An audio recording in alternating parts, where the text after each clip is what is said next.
안녕하십니까? 인생의 복잡한 문제들을 말씀으로 단칼에 해결해주는 김종근 목사의 쾌도 남마입니다.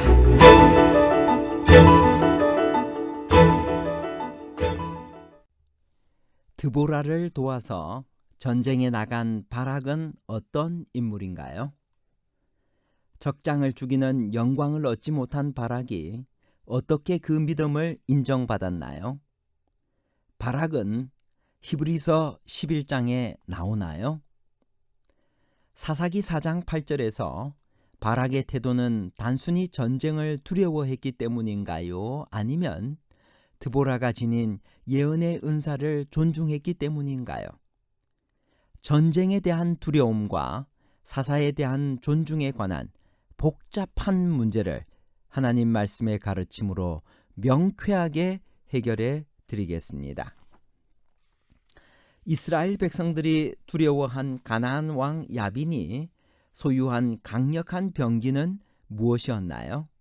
사사기 4장 3절.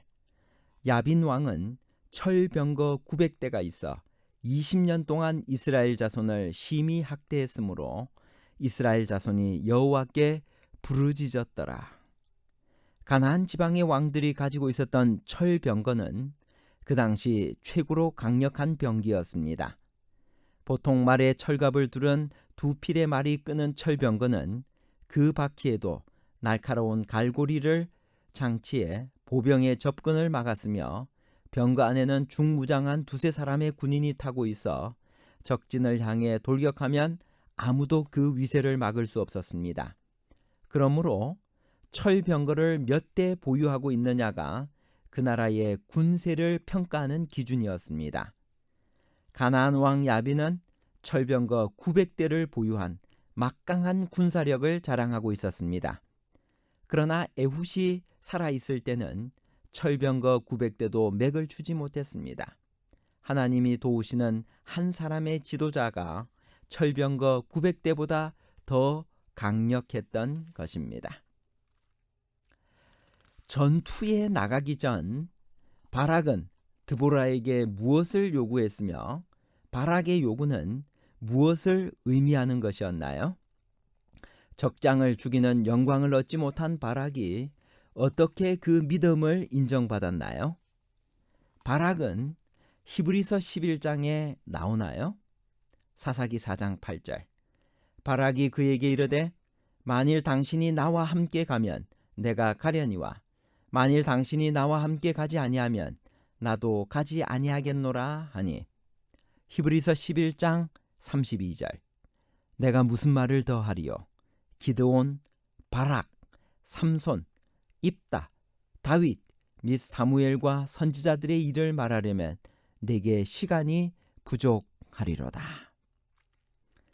바락에게 도움을 요청한 드보라는 두 가지 면에서 특이한 사사였습니다.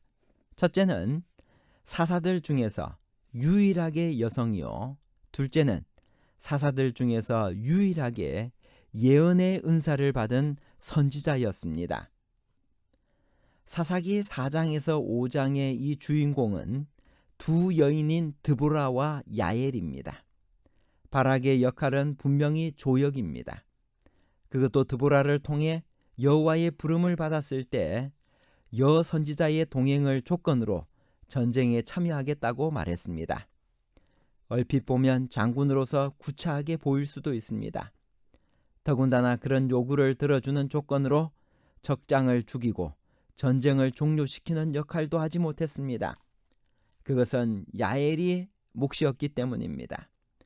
시스라와의 싸움은 드보라가 시작했고 야엘이 마무리했습니다.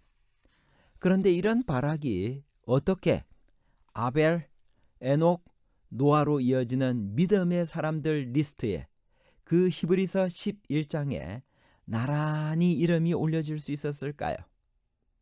그러나 본문을 주의 깊이 읽어보면 바락의 진짜 모습이 서서히 떠오릅니다. 우선 본문은 바락에 대한 부정적인 암시가 전혀 없습니다. 오히려 그는 그에게 부여된 모든 역할을 충실하게 수행한 사람으로 묘사가 됩니다. 그는 시스라와 직접 부딪힌 전쟁의 전 과정을 직접 수행합니다. 군사들을 모집한 이도, 전쟁이 시작되었을 때 선봉에 선 이도 모두 바락이었습니다. 무엇보다 여호와께서 친히 시스라를 다른 사람이 아니라 바락의 손에 넘겨주리라고 하셨습니다. 이것은 비록 시스라를 죽이는 그 영광은 야엘에게 돌아갔을지라도 여호와께서 마련하신 전쟁 승리의 주역은 바락이라는 의미입니다. 그러면 바락이 만일 당신이 나와 함께 가면 내가 가려니와 만일 당신이 나와 함께 가지 아니하면 나도 가지 아니하겠노라고 한 것은 무슨 의미일까요? 정말 전쟁이 두려워 여 선지자의 치맛자락을 붙잡고 가려는 그러한 의미일까요? 아니면 여자인 드보라가 전쟁을 두려워하리라는 생각에 은근히 그녀를 멸시한 것일까요? 문맥의 흐름은 전쟁에 대한 두려움이나 여성에 대한 멸시 때문이 아니라 단지 그가 드보라가 지닌 예언의 은사에 대한 존중 때문이었음을 보여줍니다.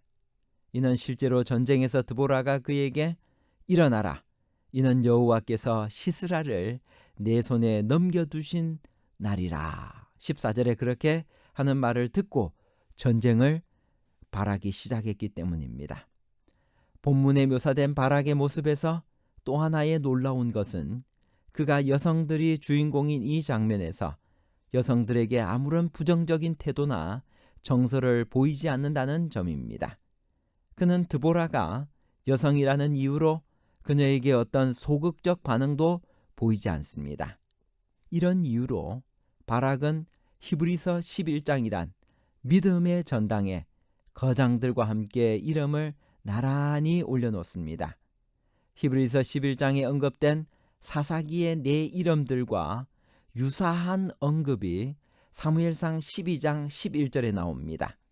제가 개정 성경과 공동번역 성경으로 두 번을 동시에 읽겠습니다. 사무엘상 12장 11절 여호와께서 여룻바알과 베단과 입다와 나 사무엘을 보내사 너희를 너희 사방 원수의 손에서 건져내사 너희에게 안전하게 살게 하셨거늘. 이 동일한 말씀을 사무엘상 12장 11절을 공동번역은 이렇게 번역을 했습니다. 베단이라는 말을 바락이라고 번역했는데요. 자세히 들어보십시오. 그래서 야훼께서는 여룻바알, 바락, 입다, 삼손을 보내시어 애워싼 원수들의 손아귀에서 너희를 건져내시고 안심하고 살게 해 주셨다. 거기서 사무엘은 이스라엘을 구원한 선지자들로 여기 개정성경은 베단이라고 했지만 여기 공동번역에서는 그 베단을 바락으로 번역했습니다. 바락으로 번역한 성경절들을 찾아보았습니다. 한글 역본 중에 베단 대신에 바락으로 번역한 것은 공동번역, 우리말 성경, 현대인의 성경, 그리고 가톨릭 성경입니다. 또한 사무엘 대신 삼손으로 표기한 것은 공동번역뿐입니다. 부조화 선지자 545페이지에는 다음과 같이 말합니다. 메소포타미아 왕과 모압 왕, 그 후에는 블레셋인들과 시스라가 인도하는 하솔의 가나안인들이 차례로 이스라엘 백성을 압박했다. 온니엘과 삼갈, 예후와 드보라와 바락이 그들의 백성의 구원자로 등장하였다. 여기 분명하게 바락을 구원자, 사사로 말씀하고 계십니다. 사사기 4장에서 야엘이 시스라를 어떻게 죽이는지 성경의 표현을 좀 알려주시겠습니까? 사사기 4장 20절 그가 또 이르되 장막문에 섰다가 만일 사람이 와서 내게 묻기를 여기 어떤 사람이 있느냐 하거든 너는 없다 하라 하고 그가 깊이 잠드니 헤벨의 아내 야엘이 장막 말뚝을 가지고 손에 방망이를 들고 그에게로 가만히 가서 말뚝을 그의 관자놀이에 박음에 말뚝이 꿰뚫고 땅에 박히니 그가 기절하여 죽으니라. 결론입니다.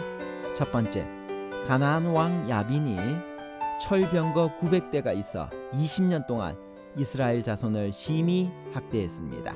두 번째, 바락이 사사기 4장 8절에서 만일 당신이 나와 함께 가면 내가 가려니와 만일 당신이 나와 함께 가지 아니하면 나도 가지 아니하겠노라고 한 것은 전쟁에 대한 두려움이나 여성에 대한 멸시 때문이 아니라 단지 그가 드보라가 지닌 예언의 은사에 대한 존중 때문이었습니다. 세 번째, 군대 장관 시스라를 헤벨의 아내 야엘이 장막 말뚝으로 그의 관자놀이에 박아 죽였습니다.